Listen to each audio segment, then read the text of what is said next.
Hi, I'm Jamie Roth, intuitive healer, spiritual guide, and empowerment mentor to women. Welcome to Intuitive Encounters Conversations.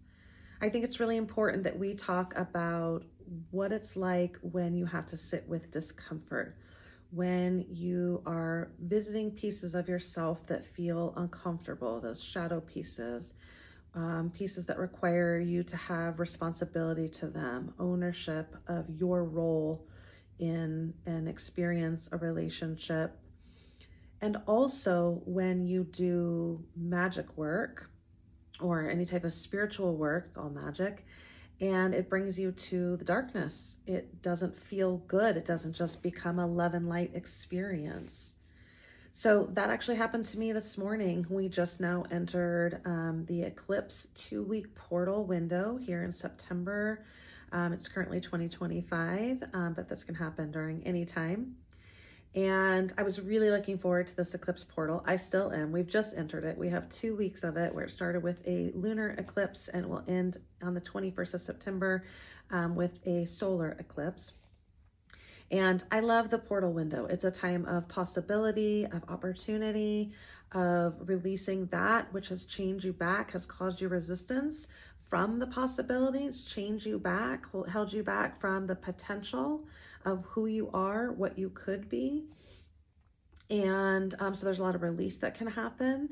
And then there's just a lot of possibility that opens up. In fact, I've done a previous video of a meditation. I believe it's called Eclipse Portal Meditation, and you can visit that and try it out.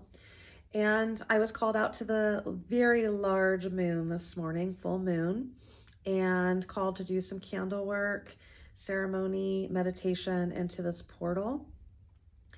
And as I was doing so, at first it felt very light filled, and I was thinking of all the wonderful, positive things, the things I want to manifest, the understanding of my potential and who I am and what I do on all fronts, just as a woman, as a wife, as a mother, as a guide, as a spiritual guide, as a healer.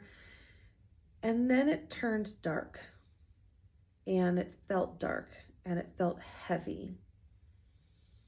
And it became very uncomfortable. And I didn't expect that. And it's not because I don't do heavy shadow work, because I do quite often. But I think I just had a different expectation for this portal, and I was just ready to release everything behind me and just move through this portal of possibility. I have several things I'm working on that I'm very excited about, have such potential to them, and are coming with such great light. So to end up in the dark felt a little unsettling for sure, definitely a little disturbing. And for a few moments, I wasn't even necessarily sure what to do with that because it was so unexpected. And it just reminded me that I needed to have this conversation because this is the real work. If you have come to any of my videos, come to any of my workshops, events, whether that be in person or virtually, or you know me at all, you know that I am not all love and light. I do not believe in that. I think that that is a variation of capitalism and colonialization, and certain hierarchies that I don't want to be a part of in our culture. And because there's always dark to each of us, and there's always dark outside of us, just as there is light. And it's really important to be able to sit in uncomfortable spaces, whether that's in your spiritual work, that's in your daily life, things that come up. So this morning actually turned into several sort of uncomfortable things. First in my spiritual meditation with the portal, and I'll come back to that in a moment.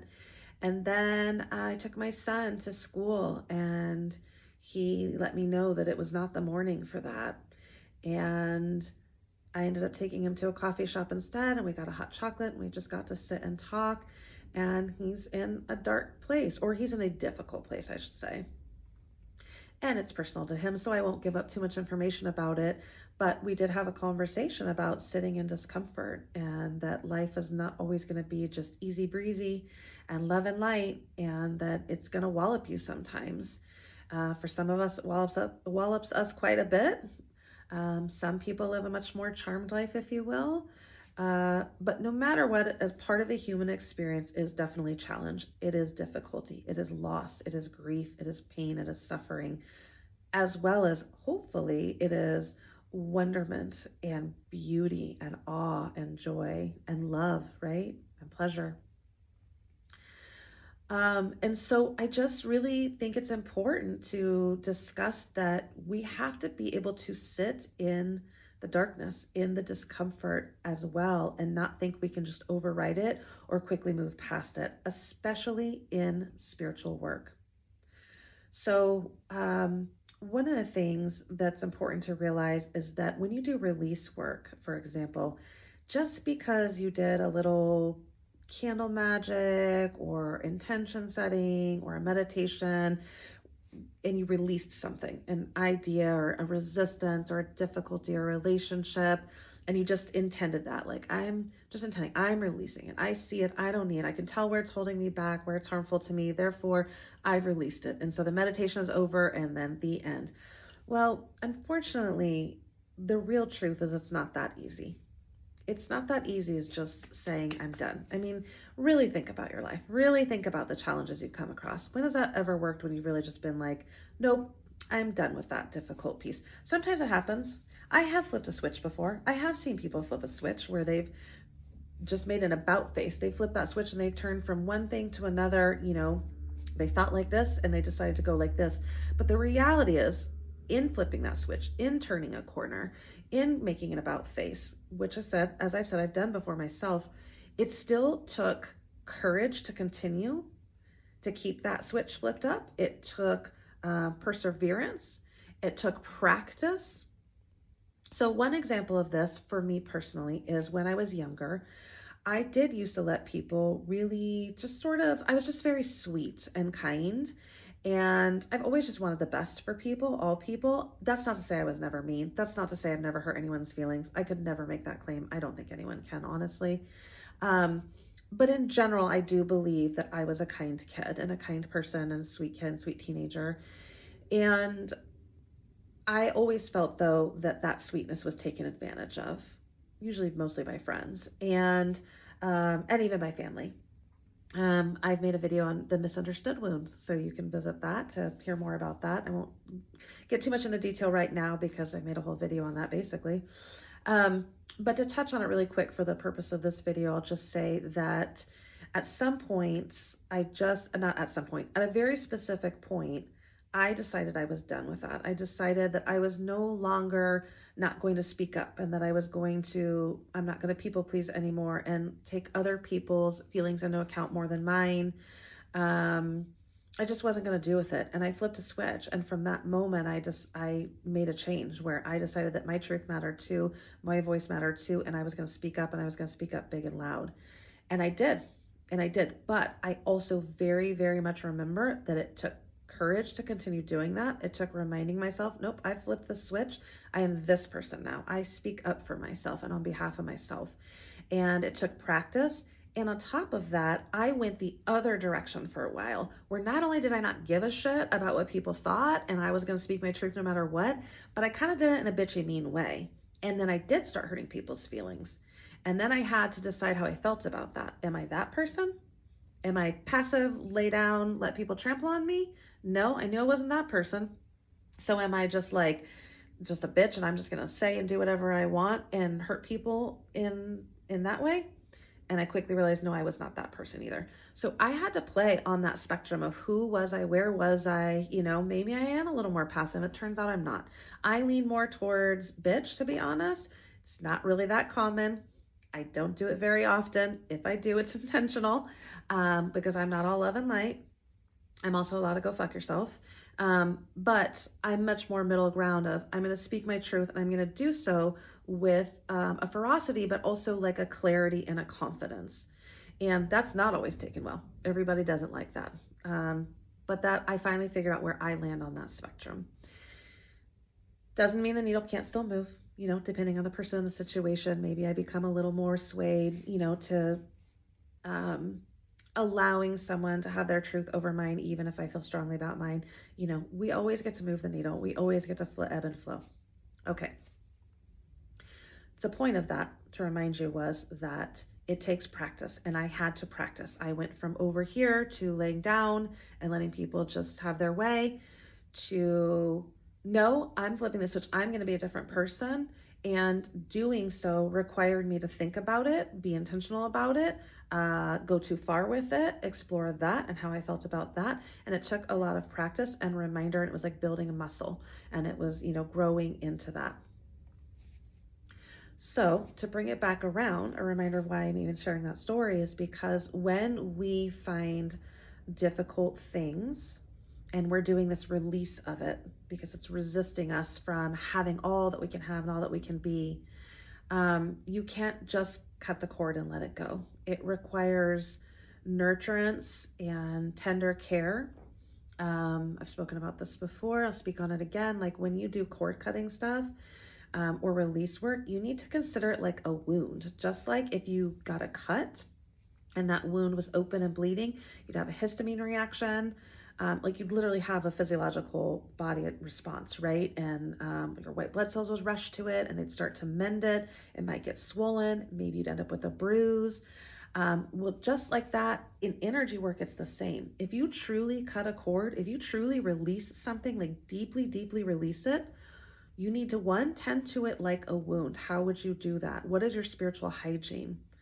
How do you give yourself some energy work? Do you go to an energy healer to get some more energy work? Do you take Epsom salt baths? Do you do some more meditation on it? Do you just treat yourself more loving and kindly when you're in that raw, vulnerable space where there's now sort of this empty hole? Do you work with replacing it with something, fill it?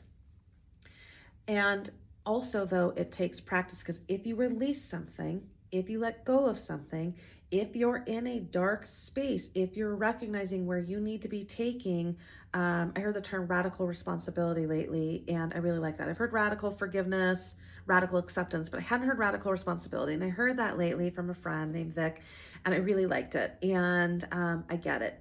If you're in a shadow space, one of the things that entails is taking radical responsibility.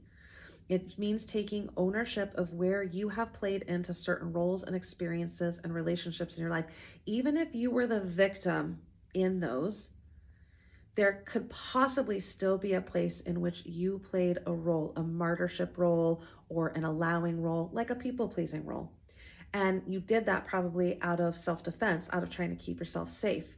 Right? If I'll just take care of someone else's needs first, maybe they'll stop harming me. Maybe they'll stop trying to hurt my feelings, or they'll just leave me alone. So you might have done it out of protection, but you still played that role when in your mind you knew, this is not for me. I don't like this. This doesn't feel good. This is toxic. A lot of people stay in things way too long, knowing without a doubt that it is awful for them. It is terrible. It feels badly. And some people stay because they've been so mind-fucked, they've been so confused. Abuse can do terrible things. But radical responsibility is saying, I stayed too long, or I allowed treatment I knew I shouldn't be allowing, but I did allow it. And I allowed it out of a place of victimhood. I allowed it out of a place of not having confidence or feeling worth it to leave, but I still allowed it. And then comes pieces of self-forgiveness. So let me try to bring it back around. When I do these like stream of consciousness videos, we kind of get to go all over, and I do feel like I usually pull it all together, and I hope you feel that way too and you're following. So the topic of the video today was how to sit in discomfort, what that's like when you're doing spiritual work in particular, and you come across a difficult thing that doesn't just feel good. So I entered into this portal and it didn't feel good. There was darkness. It was not of my own, and some of it absolutely was of my own. And I felt this huge weight on my chest and inside and on the outside. Like it was a pressure on the outside, but I absolutely felt it on the inside. And it was strange. I don't usually get that. Usually when I feel difficult things, it's in my hips, it's in my gut, it can be in my throat. But this was very much in my heart space.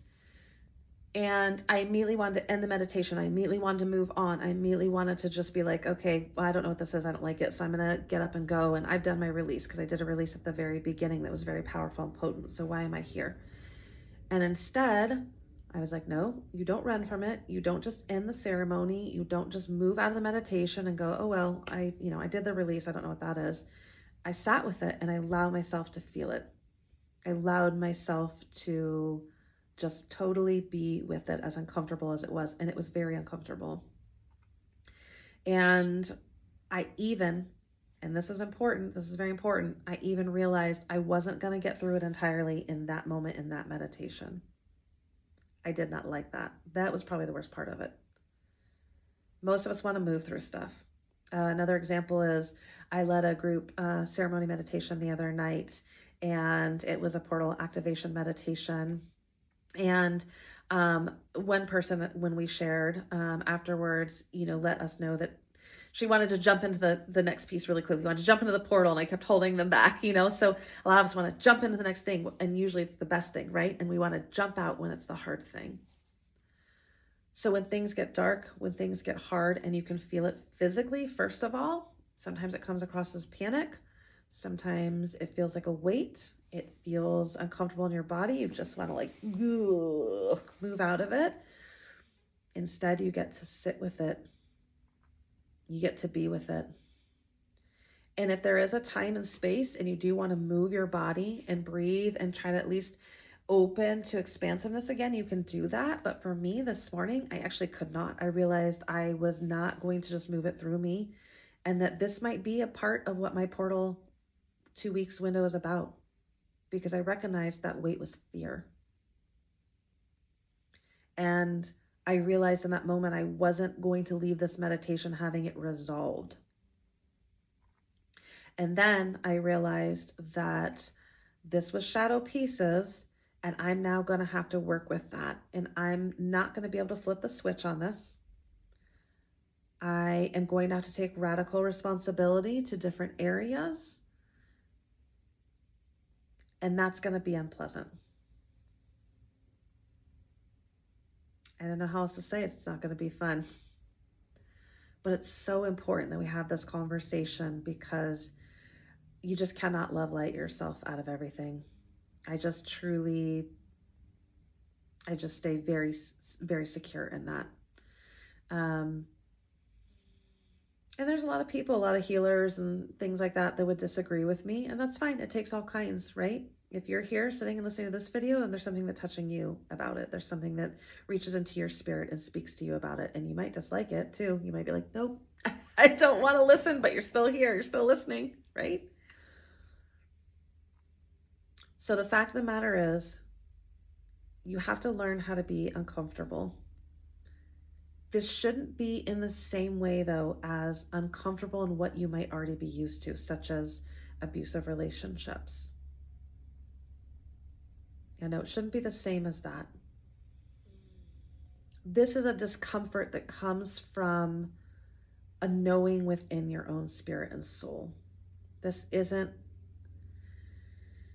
I can't say it's not a discomfort that doesn't come from other people, because oftentimes that's where a lot of our wounds come from, right? Is mistreatment, narratives that came from religion or society that we were forced into aligning with, even though we don't align with it. However, it's still really a discomfort that's within you that comes with not being able to escape, or not trying to escape. How about that? Taking radical responsibility, meaning being able to look at things and say, where do I play a role in this? Where have I added into this? Then there's a forgiveness part. And honestly, that can be very difficult. I've seen lots of women struggle with self-forgiveness. That may even be harder than forgiving other people. Because with radical responsibility, you sit with that and you go, wow, I allowed that for too long, even though I knew I shouldn't. And that's like, well, okay, well, let's forgive you. Let's forgive yourself. And it's like, no, I'll forgive that other person for doing wrongdoing to me.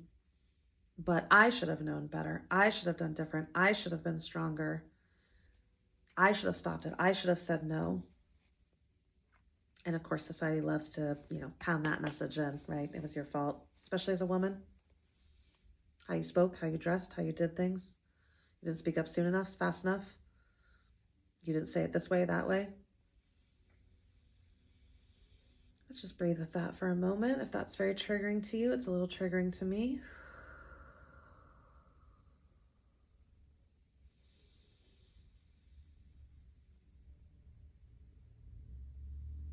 So when you've had such messaging as it's your fault, you didn't do enough, and you should have, no wonder it's so hard to forgive yourself, right? Because you've had external messaging constantly telling you you were wrong to begin with for a million of reasons.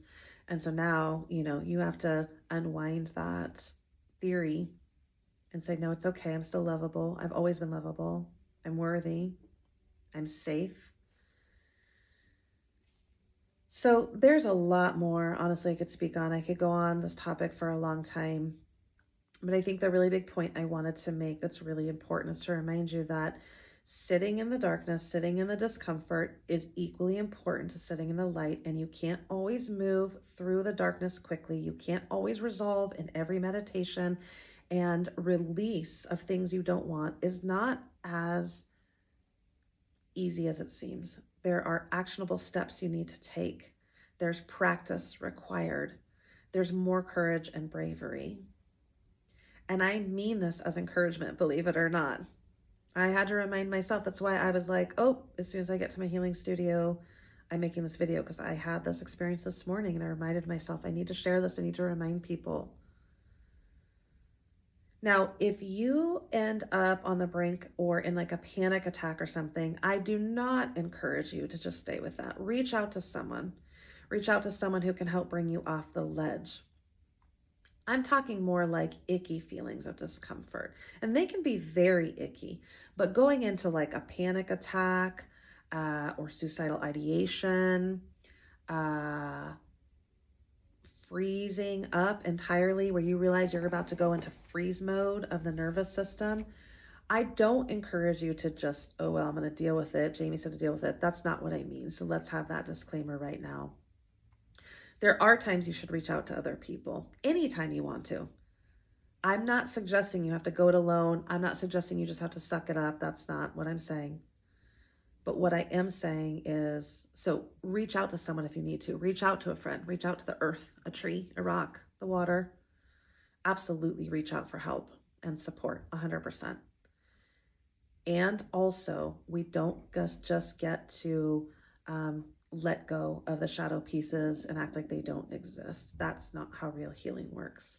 And we don't just get to have a release meditation and it's gone and done. Sometimes, maybe, sometimes. Right? I mean, there's no hard and fast rules to any of this. But in general, if it's a deep-seated experience, emotion, wound, thought process, it will require continual work on it and actionable steps. So like, for example, let's say you did something on the new moon that just happened. Now we're 2 weeks later in the full moon, and you did some kind of release or something came up and it's still coming up. And now you're on the new moon. And you're like, well, wait a second. Now I'm supposed to be, full moon's release and new moon's manifestation. Why didn't I release that? That's because it's still there. It's still ready for you to work on. And there's no hard and fast rules with the moons. There's ideas, there's energy for sure, but you get to do what you need to do. So if it's still coming up, it's because it's lingering, and it requires rewiring your mindset. It requires moving it through your nervous system and your body. It's a body, mind, spirit practice and approach, healing is. Okay.